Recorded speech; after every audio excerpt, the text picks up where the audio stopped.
Hello, this is Scott, and today we're going to be talking about the history of martial arts, the origins, and where it comes from. Okay, there are many stories out there trying to suggest that it came from just Japanese traditions, and for what we know of it, that's false. Everything I'm going to be telling you, I've read, been told by my sensei from Okinawa, and everything that I've learned in between, and I've taken out all the stuff that is inconsistencies and put together, for what I've read and learned, the best way and the best written down knowledge of our history of martial arts. The problem is a lot of it isn't really written down. A lot of this was done in a time period where there was still conflicts and wars, and papers and parchments and everything that martial arts was written on got destroyed. What we do know is that originally it started with a traveler coming from what most people agree is India, who knew his martial art, his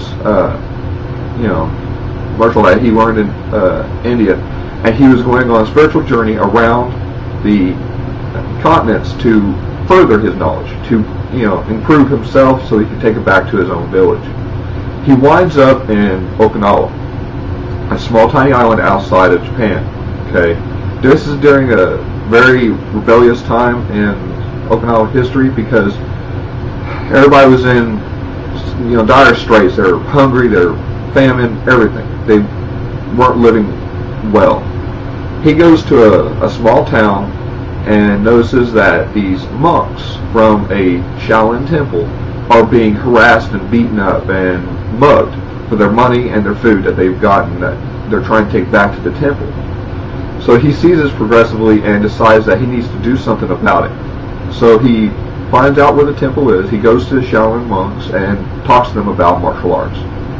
He tells them what the benefits of physical fitness will be from it. They'll be able to increase their body, their minds, increase their ability to fight back against these advancers. Okay, so they did. He stayed with them for many years, taught the monks everything he knew, and then in the storyline from almost every story I've read, he just kind of disappears. He continues on with his spiritual journey, trying to better himself. But because of history, we've lost him. We don't know what happened to him or where he went. But the monks still remained. And like true monk fashion, they took it and just destroyed it. They took it and found every nook and cranny. They developed it to the point where it's what it is today. Beforehand, the monks were very frail, peaceful people. They weren't warriors. They meditated. That's where the meditation comes from, is the Shaolin monks. Okay, they didn't want to fight. They didn't believe in violence. They didn't believe in killing, all this. But because of the environment they lived in, they had no choice. They had to learn how to defend themselves. So when this traveler came in and taught them the martial arts, they devoted a lot of practice to it, along with their meditation and inner peace. They developed this. Okay, they took and created all the pressure points that we know today, all the death touches, the pressure points that we do to hurt another individual, the joint locks, everything. They are the ones that originally started this. Okay, they're the ones that came up with this, the ones that developed it. They had blueprints, charts, all this wrote down on parchments of where all the body was. If you'd like to find out more about them, it's in a book called The History of Karate, the Karate Bible, the Bubishi. Okay, it's a book about the Bubishi, which was the original writings of the monks. They had multiple writings that were in their temples of all the martial arts. Everything was wrote down. And unfortunately, because of war and everything else, they have been invaded, destroyed. All their legacies were forgotten about, destroyed. But some have resurfaced over time, and they re-released the book called the Bubishi, which is a history of the Bubishi, and shows actual drawings from the monks of the human pressure points and things like that. Okay. Now, continue on with our storyline. Japan is trying to invade Okinawa to take it over at this point. They are attacking Okinawa. They're refusing for Okinawans to use any sort of weapons. So they weren't allowed swords and spears and things of that nature, things that could actually fight back. The only thing that they had to defend themselves with was common farm tools. They taught Okinawans their martial arts from the Shaolin monks. Everybody got pretty proficient at it. They started becoming masters. The Shaolin boxing, as what it was originally called, started splitting up into traditional forms that we know today of Kung Fu, Jiu-Jitsu, Karate. These are the main ones. They obviously have split more because there's many versions of many different styles.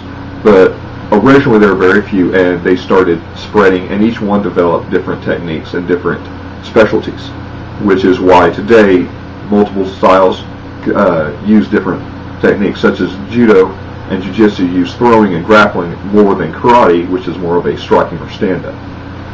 So, because of this, they taught the Okinawans to defend themselves. And the only weapons they had were their farm tools. The farm tools they had were simply the sai, which was a three-pronged pitchfork that they held in their hand. They used this to attack and defend against. They primarily used it to block and parry, take away weapons, possibly break weapons. They used the nunchucks, which was traditionally a weapon to knock off the wheat off, wheat stacks. Okay, that's where that nunchucks came from. The bow staff, the most common and very recognized Okinawa weapon, was originally used over their shoulders. Okay, they used these to carry buckets of water on each side from place to place. That way they could carry them. So they had to use it, which is very similar to the spear. So the techniques were easily adapted and transferred from the spear to the bow and the bow to the spear. They also used things such as the kama or the sickle. Okay, it is a large stick with a blade on it that comes across. They use this to cut down the wheat stalks and things like that. They ended up using those as weapons, which very effectively. They were able to withstand the Japanese army invasion for many years.